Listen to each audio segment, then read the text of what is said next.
Hey everybody, this is Pete Bartolozzi welcoming you to another Nuggets, Gems, and Pearls from God's Word. Today's nugget is entitled The Light of God's Face, Part 3. We looked at the glory of God's face in Part 2 of Nuggets, Gems, and Pearls. Now let's take a look at something Paul said in the New Testament about this subject of the glory of God. And this is in 2 Corinthians chapter 4, verses 6 and 7. It says, "For God, who commanded the light to shine out of darkness, has shined in our hearts to give the light of the knowledge of the glory of God in the face of Jesus Christ. But we have this treasure in earthen vessels, that the excellency of the power may be of God and not of us." Here it clearly declares that God has shined in our hearts the glory of God in the face of Jesus. No longer is it something from just the outside, but is on the inside. As God commanded the light to shine out of darkness, and that is in the new birth, God commanded the light of his glory to shine into our inner man.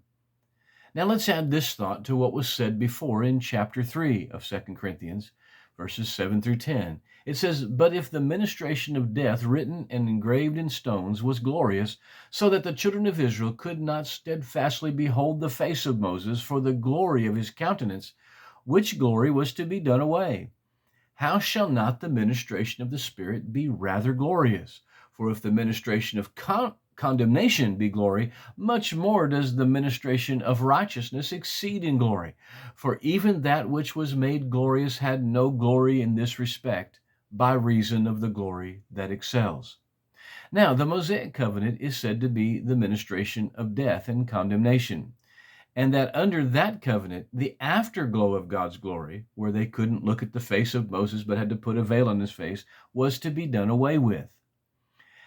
And as we go to verse 18 of chapter 3, we see that the veil is done away with in Christ, and that we now, with open face, beholding as in a mirror the glory of God in the face of Jesus, and that in beholding we are changed into the same image, the glory of God in the face of Jesus, from glory to glory by the Spirit of God, because we have this very glory in earthen vessels. In the New Testament, we with open face, beholding the light of his glory in us, shining out of us as vessels that contain his glory, so that we with open face, beholding as in a mirror the glory of the Lord, because God has shined in our hearts his glory in the face of Jesus. So as we allow this glory in us to manifest, working out our salvation with fear and trembling, what comes forth is the glory of God in the face of Jesus, because it's deposited in our bodies, that is, in our born-again spirit that is contained in our bodies. And this outshines the glory of the Old Testament, the Mosaic covenant, making it look as though it was not even glorious at all. And those who come to know this victorious, triumphant shout, as of the trumpets, are the ones who will walk in the light of the glory of his countenance, his face.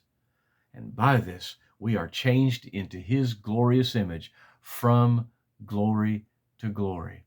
And I really believe that there's going to be a greater realization of this and experience of these things in this final end time move of the Spirit that we're about to face here in the earth.